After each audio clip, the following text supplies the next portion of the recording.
Hi hello everyone welcome back my channel TBK railways and blog channel. So ఈరోజు video ఏంటంటే RRB NTPC సంబంధించి ఏదైతే graduate level పోస్టులు అయితే ఉన్నాయో 8113, సో దానికి సంబంధించి పోస్ట్ ప్రిఫరెన్స్ ఏ విధంగా ఇవ్వాలి, అదేవిధంగా సేఫ్ జోన్ ఏంటి అనేది ఈ వీడియోలో మనం క్లారిటీగా అయితే తెలుసుకుందాం. సో ఫస్ట్ వన్ వచ్చి మనకి పోస్ట్ ప్రిఫరెన్స్ అనేది ఏ విధంగా ఇవ్వాలి. సో పోస్ట్ ప్రిఫరెన్స్ ఇచ్చే ముందు మీరు ఇంతకుముందు నేను ఆల్రెడీ ఈ తమ్మనైల్తో ఈ వీడియో అయితే చేశాను. సో అప్లై చేసుకునే ముందు మీరు తెలుసుకోవాల్సిన విషయాలని ఆల్రెడీ ఒక వీడియో అయితే చేశాను. సో ఆ వీడియో చూసి ఈ వీడియో చూస్తే మీకు ఫుల్ క్లారిటీగా ఈ పోస్ట్ ప్రిఫరెన్స్ ఎలా ఇవ్వాలనేది అర్థమవుతుంది. సో ఈ పోస్ట్ ప్రిఫరెన్స్ అనేది ఎలా ఇవ్వాలంటే, సో మీకున్న మెడికల్ స్టాండర్డ్ ఆధారంగా, సో మీకు ఏదైనా సైట్ కానీ అలాంటివి ఏదైనా ప్రాబ్లమ్స్ ఉంటే పోస్ట్ ప్రిఫరెన్స్ ఏ విధంగా ఇవ్వాలి, లేదంటే నాకు ఎక్కువ శాలరీ కావాలి, నాకు శాలరీ పరంగా కొంచెం ఎక్కువ ఉండాలి అనుకుంటే దానికి పోస్ట్ ప్రిఫరెన్స్ అనేది ఏ విధంగా ఇవ్వాలి. దాంతోపాటు ఏంటంటే టైపింగ్ టెస్ట్, అసలు నాకు టైపింగే రాదు, నాకు టైపింగ్ పోస్టే వద్దు, నాకు వేరే పోస్ట్కి నేను అప్లై చేసుకోవాలి అంటే దానికి ఎలా నేను పోస్ట్ ప్రిఫరెన్స్ ఇవ్వాలి అనేది ఈ వీడియోలో అయితే ఫుల్ క్లారిటీగా అయితే ఎక్స్ప్లెయిన్ చేస్తాను. లాస్ట్ ఎండింగ్ వరకు అయితే స్కిప్ చేయకుండా చూడండి. ఎందుకంటే ఎన్టీపీసీ నోటిఫికేషన్ రానది చాలా రేర్ అనమాట. మనకి 2019లో వచ్చింది, ఇప్పటివరకు అయితే ఎటువంటి నోటిఫికేషన్ కూడా రాలేదు మధ్యలో కరోనా వల్ల.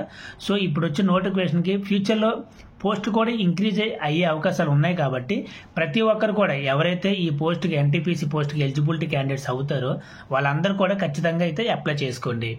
ఎందుకంటే ఫ్యూచర్లో ఈ యొక్క పోస్ట్ అనేది పెంచే అవకాశం అయితే ఉంది.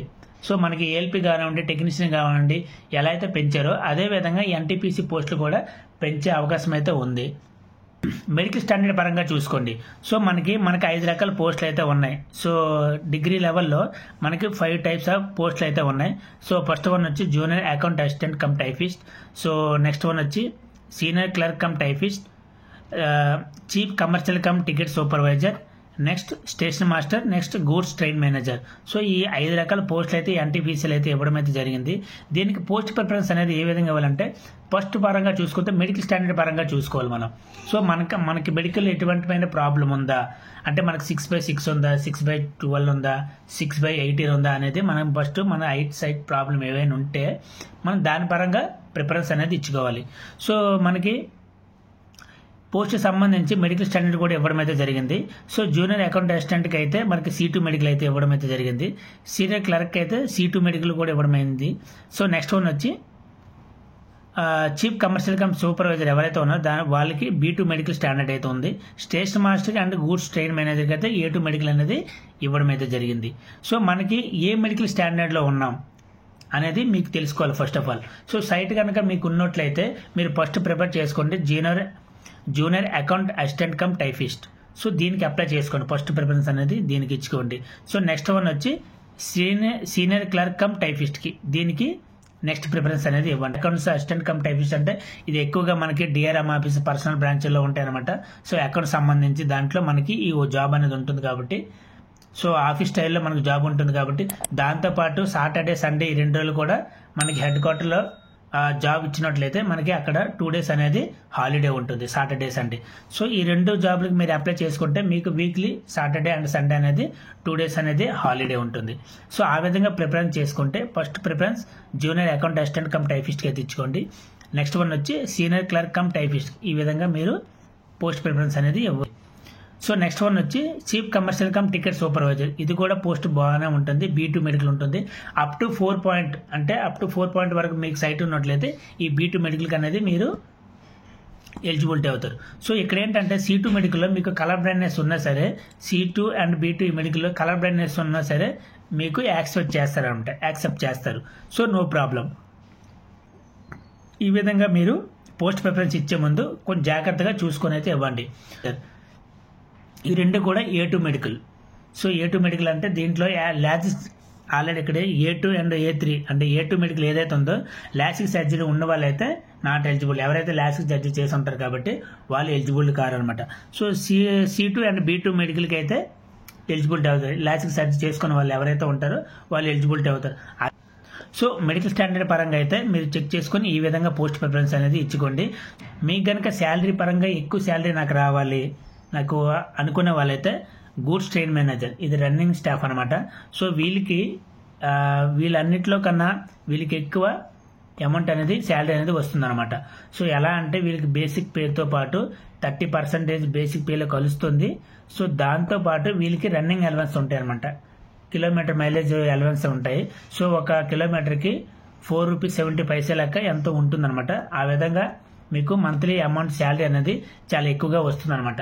సో మా శాలరీ పరంగా చూసుకుంటే మీకు గూడ్స్ ట్రైన్ మేనేజర్కి అయితే ఫస్ట్ ప్రిఫరెన్స్ ఇవ్వండి, నెక్స్ట్ వచ్చి స్టేషన్ మాస్టర్కి ఇవ్వండి. సో నెక్స్ట్ వన్ వచ్చి మీకు junior account assistant cum typist లేదంటే chief commercial cum ticket supervisor గానే ఇవ్వండి. ఎందుకంటే ఈ మూడు పోస్టులు కూడా టైపింగ్ అవసరం లేదు. ఇక్కడ స్టేషన్ మాస్టర్కి ఒక్కరు మాత్రమే CBAT ఉంటుందన్నమాట, కంప్యూటర్ బేస్డ్ యాప్టిట్యూడ్ టెస్ట్ ఉంటుంది, సైకలాజికల్ టెస్ట్ ఉంటుందన్నమాట. సో మీరు కనుక గూడ్స్ ట్రైన్కి ఇచ్చిన తర్వాత నెక్స్ట్ అనేది మీరు చీఫ్ కమర్షియల్ కమ్ టికెట్ సూపర్వైజర్కి ప్రిఫరెన్స్ అనేది ఇవ్వండి. దాని తర్వాత టైపింగ్ టెస్ట్ ఏవైతే ఉందో దానికి ఇవ్వండి. ఈ రెండు సైకలాజికల్ టెస్ట్ కూడా నేను పాస్ అవుతాను అనుకున్న వాళ్ళైతే ఫస్ట్ ప్రిఫరెన్స్ అనేది గూడ్స్ ట్రైన్కి ఇవ్వండి, నెక్స్ట్ వచ్చి స్టేషన్ మాస్టర్కి ఇవ్వండి, నెక్స్ట్ వన్ వచ్చి chief commercial cum ticket supervisor, next junior account assistant cum typist, next వచ్చి senior cum typist. So typist అంటారా, టైపిస్ట్ అనేది మీకు CBT1 CBT2 అయిన తర్వాత మినిమం వన్ మంత్ లేదా 1.5 మంత్ అనేది మీకు టైపింగ్ టెస్ట్ అనేది టైం ఇస్తాను. ఆ టైంలో కూడా మీరు ఈజీగా మీ యొక్క సిస్టమ్ టైపింగ్ అనేది నేర్చుకోవచ్చు ఈజీగా. సో అదంతా ప్రాబ్లమే ఉండదు. సో పోస్ట్ ప్రిఫరెన్స్ ఇచ్చేటప్పుడు కూడా సో జాగ్రత్తగా ఇవ్వండి. So next point post preference and safe zone. So ఈ విధంగా చూడాలి. సో ఇంతవరకు అయితే మెడికల్ స్టాండర్డ్ పరంగా చూసాం, ఇంకోటి ఏంటంటే శాలరీ పరంగా చూసాం. ఇప్పుడు ఏంటంటే వేకెన్సీస్ పరంగా సో మనకి ఆ జోన్లో ఎన్ని వేకెన్సీస్ ఉన్నాయి, సో ఒక జోన్కి మనం అప్లై చేస్తామంటే ఆ జోన్లో వేకెన్సీస్ ఉన్నాయి, ఆ పోస్ట్కి ఎన్ని వేకెన్సీస్ ఉన్నాయి, ఆ విధంగా కూడా మనం చూసుకుంటూ పోస్ట్ ప్రిఫరెన్స్ అనేది ఇవ్వాలి. సో ఇక్కడ చూడండి సికింద్రాబాద్ పరంగా చూసుకుంటే junior account assistant cum typist ఏదైతే ఉందో ఓన్లీ 141 ఉన్నాయి ఇక్కడ పోస్టులు. సో సీనియర్ క్లర్క్ వచ్చి 14 అండ్ సీనియర్ CCTS వచ్చి 25 అండ్ స్టేషన్ మాస్టర్ వచ్చి ఓన్లీ 10 మాత్రమే ఉన్నాయి. నెక్స్ట్ గూడ్స్ ట్రైన్ మేనేజర్ వచ్చి 279 ఉన్నాయి. సో ఇక్కడ ప్రిఫరెన్స్లో చూసుకుంటే 279 గూడ్స్ ట్రైన్ మేనేజర్ అనేది ఎక్కువ ఉన్నాయి. సో ఫస్ట్ మీరు ఏంటంటే ఇక్కడికి ఎవరైతే అప్లై చేసుకోవాలనుకుంటారో ఈ విధంగా పోస్ట్ ప్రిఫరెన్స్ అనేది ఇచ్చుకుంటే మీకు ఇంకా ఈజీగా ఉంటుంది. ఓకే, నెక్స్ట్ వన్ చూసుకుంటే ఇదే మరి చెన్నై బోర్డు పరంగా చూసుకుంటే junior account assistant cum typist వచ్చి 169 ఉన్నాయి, బాగానే ఉన్నాయి ఇక్కడ కూడా. సో సీనియర్ క్లర్క్ కూడా 95 ఉన్నాయి. Next one chief commercial cum ticket supervisor కూడా 155 అయితే ఉన్నాయి. సో ఇక్కడ గూడ్స్ కానివ్వండి స్టేషన్ మాస్టర్ కానివ్వండి చాలా తక్కువ పోస్టులు అయితే ఉన్నాయి. సో ఓవరాల్గా ఇక్కడ చూసుకుంటే 436 పోస్టులు అయితే ఉన్నాయి. సో ఈ విధంగా మీరు మీకున్న ఏదైతే పోస్ట్కి అయితే మీకు ఇష్టమైన పోస్ట్కి అప్లై చేయాలనుకుంటే తక్కువ పోస్టులోనే సరే పెట్టండి, కొంచెం హార్డ్ వర్క్ అనేది చేయవలసి వస్తుంది అనమాట, బాగా ప్రిపేర్ అవ్వాల్సి వస్తుంది. సో ఈ విధంగా మన పోస్ట్ ప్రిఫరెన్స్ ఇచ్చేటప్పుడు కూడా ఎక్కడ ఎక్కువ పోస్టులు ఉన్నాయో మన కేటగిరీ వైజ్ను కూడా చూసుకోవాలి. మన కేటగిరీ వైజ్ను కూడా ఎన్ని ఉన్నాయి, అసలు ఆ పోస్ట్కి ఎన్ని ఉన్నాయని కూడా తెలుసుకొని పెట్టేటప్పుడు కూడా చాలా జాగ్రత్తగా మీరు పోస్ట్ ప్రిఫరెన్స్ అనేది ఇవ్వాలి. సో నెక్స్ట్ వన్ వచ్చి బీబీఎస్ అంటే భువనేశ్వర్ బోర్డు. ఈసారి అయితే ఈ యొక్క NTPC నోటిఫికేషన్లో భువనేశ్వర్ బోర్డు అయితే 758 పోస్టులు అయితే ఇచ్చాడు. సో దీంట్లో చూసుకుంటే ఎక్కువగా మనకి గూడ్స్ గార్డ్ 586 పోస్టులు ఉన్నాయి. సో మన శ్రీకాకుళం కానివ్వండి, విజయనగరం, విశాఖపట్నం వాళ్ళందరూ కూడా ఈస్ట్ గోదావరి అక్కడ వరకు ఎవరైనా ఉన్నా సరే ఈ యొక్క భువనేశ్వర్ బోర్డుకి గూడ్స్ గార్డుకి అయితే ఎవరైనా పెట్టుకోవాలనుకుంటే ఇక్కడ పెట్టుకోండి. ఎందుకంటే నెంబర్ ఆఫ్ వేకెన్సీస్ అనేది ఎక్కువ ఉన్నాయి, 586 వేకెన్సీస్ అనేది ఓవరాల్గా అన్ని జోన్తో కంపేర్ చేసుకున్నా సరే మనకి నెంబర్ ఆఫ్ వేకెన్సీస్ అనేది ఎక్కువ ఉన్నాయి గూడ్స్ గార్డుకి. సో ఎవరైనా అప్లై చేయాలనుకుంటే భువనేశ్వర్ బోర్డుకి అయితే అప్లై చేసుకోండి. ఫస్ట్ ప్రిఫరెన్స్ ఇది ఇచ్చిన తర్వాత నెక్స్ట్ ప్రిఫరెన్స్ అనేది జూనియర్ అకౌంట్ అసిస్టెంట్ లేదంటే సీనియర్ క్లర్క్ ఈ విధంగా ఇవ్వండి. ఇక్కడ స్టేషన్ మాస్టర్ వచ్చి 0 ఎటువంటి కూడా ఒక వేకెన్సీస్ కూడా లేవన్నమాట. సో ఎవరైనా సరే గూడ్స్ గార్డుకి అప్లై చేసుకోవాలనుకుంటే ఈ బోర్డుకి అయితే అప్లై చేయండి. నెక్స్ట్ వన్ వచ్చి బెంగళూరు కూడా ఓవరాల్గా చూసుకుంటే 496 వేకెన్సీస్ అయితే ఉన్నాయి. దీంట్లో 88 junior accountants and goods guard వచ్చి మనకు 237 అయితే ఉన్నాయి. స్టేషన్ మాస్టర్ పోస్టులు కూడా 116 అయితే ఉన్నాయి. సో ఎవరికైనా ఇక్కడే కనుక అప్లై చేయాలనుకుంటే అప్లై చేసుకోవచ్చు. ఇక్కడ కూడా వేకెన్సీస్ అనేది బాగానే ఉన్నాయి. సో ఒకటి ఇక్కడ సికింద్రాబాద్ కానివ్వండి, చెన్నై కానివ్వండి, భువనేశ్వర్ కానివ్వండి, బెంగళూరు కానివ్వండి, ఇవన్నీ కూడా సౌత్ జోన్ సంబంధించినవి.